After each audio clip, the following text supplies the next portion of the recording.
রিয়াদে Saudi আরামকোর তেল শোধনাগারে দাউ দাউ করে জ্বলছে আগুন।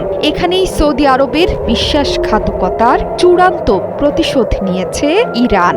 জ্বলে পুড়ে ছারখার হয়ে গেছে পুরো এলাকা। লোহিত সাগরের বন্দর শহর ইয়ানবুতে থাকা সামরেফ শোধনাগারেও বিমান হামলা চালিয়েছে তেহরান। রাতের আগুনের হলকা দেখে দিশাহারা অবস্থা সৌদি যুবরাজ মোহাম্মদ বিন সালমানের। দেশটির পক্ষ থেকে রিয়াদের বার্তা, এবার ইরানের সাথে যুদ্ধে জড়াবে সৌদি আরব। বুধবার রাত থেকে এখন পর্যন্ত সবচেয়ে বেশি হামলা হয়েছে সৌদি আরবে।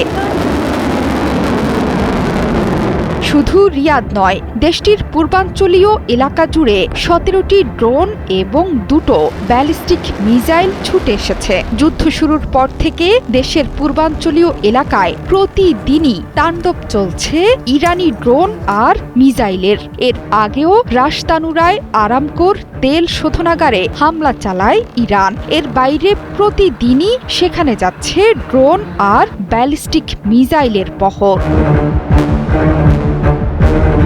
কাতারেও বড় আঘাত হেনেছে ইরানের ইসলামী বিপ্লবী গার্ড বাহিনী আইআরজিসি। ইরানের মিসাইল হামলায় ক্ষত বিক্ষত দেশটির সর্ববৃহৎ গ্যাস ক্ষেত্র।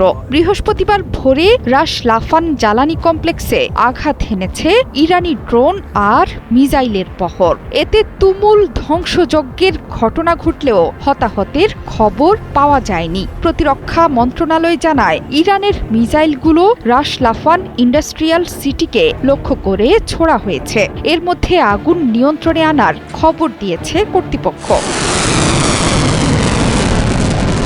সৌদি আরব, কাতার ছাড়াও রাতভর উপসাগরীয় অঞ্চলগুলোতে ধ্বংসযজ্ঞ চালায় আইআরজিসি। এই যুদ্ধে সবচেয়ে বেশি হামলার শিকার হয়েছে সংযুক্ত আরব আমিরাত। দেশটি বলছে, বৃহস্পতিবারও দেশটিতে প্রবেশ করেছে ড্রোন আর শক্তিশালী মিসাইল। রাতভর 3টি সতর্কতা জারি করে নাগরিকদের নিরাপদ আশ্রয়ে যাওয়ার পরামর্শ দিয়েছে কর্তৃপক্ষ। একইভাবে হামলা হয়েছে কুয়েতের 2টো তেল শোধনাগারেও।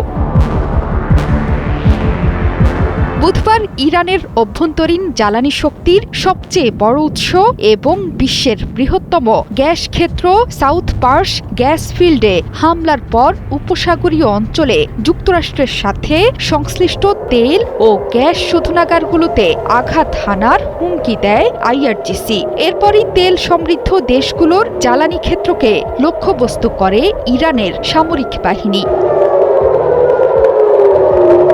বিশ্লেষকদের মতে, এত গুরুত্বপূর্ণ জ্বালানি স্থাপনায় হামলা শুধু কাতার, সৌদি অথবা ইরানের জন্য নয়, বরং বৈশ্বিক জ্বালানি বাজার এবং পুরো উপসাগরীয় অঞ্চলের স্থিতিশীলতার জন্য বড় ধরনের ঝুঁকি তৈরি করেছে। এরই মধ্যে বিশ্ববাজারে হু হু করে বৃদ্ধি পাচ্ছে জ্বালানি তেলের দর। অপরিশোধিত তেলের দাম ব্যারেল প্রতি ছাড়িয়েছে $108। জোহরা চৌধুরী সেতু, ৭১।